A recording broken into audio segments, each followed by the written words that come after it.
Welcome to the worst sports channel on YouTube, Hot Garbage Sports with me, Coach Ryan D. Leafs Nation, we're back at it again. Let's talk about Jason Spezza. Big thank you to the community out there, Leafs Nation, the GTA Toronto fans around the world. You made our Jason Spezza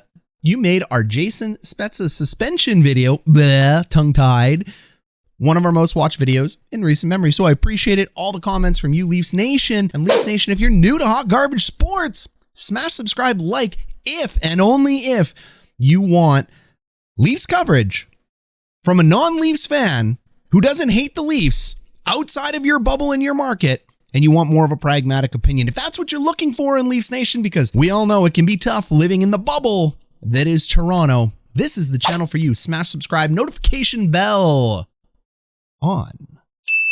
Jason Spezza's suspension is reduced from 6 to 4 games by Commissioner Gary Bettman. Why?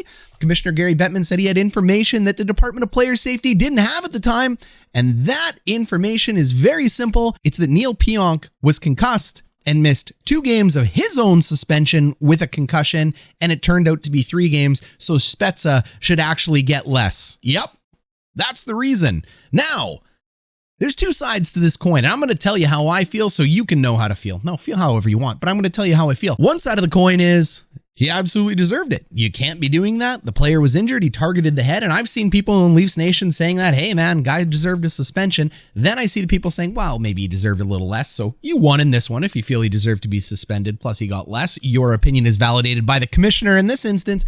And then there are those that say, I don't know if that was suspendable? ? And the reason I think people are on that third bandwagon, and spoiler alert, I'm on that bandwagon, it's because when you look at hockey from a pragmatic, practical, what hockey is, it is an incredibly violent game, and there are certain cultures and norms that are allowed in hockey. And because the NHL and hockey as a whole, Hockey Canada, Hockey USA, it's everywhere, allows this, injuries are bound to happen. It's like letting people drive over the speed limit if everything was the Autobahn. Yes, most people and most of the time it'll be fine, but when it's bad, whoo-wee, it is a car wreck and it is injury city.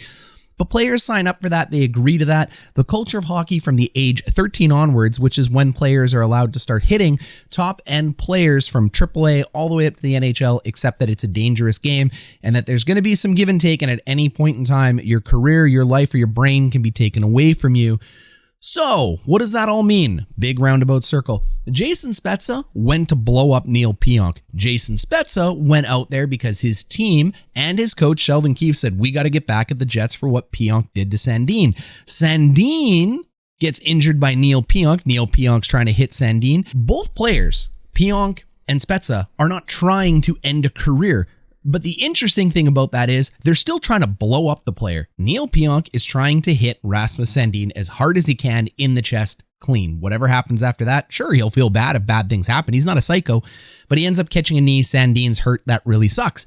Spezza retaliates by saying, I'm going to lay a hit on this guy. Pionk's reaching for the puck. He catches a knee to the head. I don't think that was Spezza's intention, but I don't think he had any intention of slowing down. Then people say, all right, the players need to control themselves. And I ask all of you who are at that this simple question. Is it not just the player doing what a player is going to do? A snake is going to snake. It's going to bite.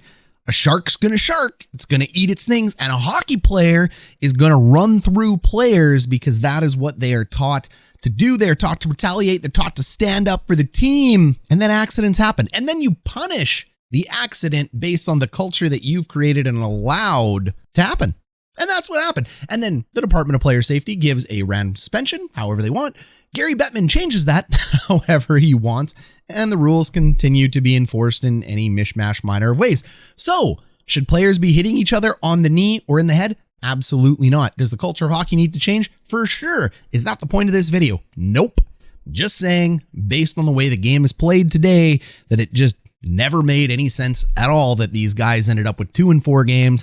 I'd have given Spezza 1, maximum 2. I'd have given Pionk 1, maximum 2. It's incidental. They're not trying to hurt the guy, but you got to keep control of your body, I guess. Sometimes, depending on who you are. Unless you're Tom Wilson or any other guys who haven't been suspended for dirty plays. Anyways, it's random. So that is the update on Jason Spezza. 6 back to 4. Smash subscribe, smash like. Love having you on here. Leafs Nation.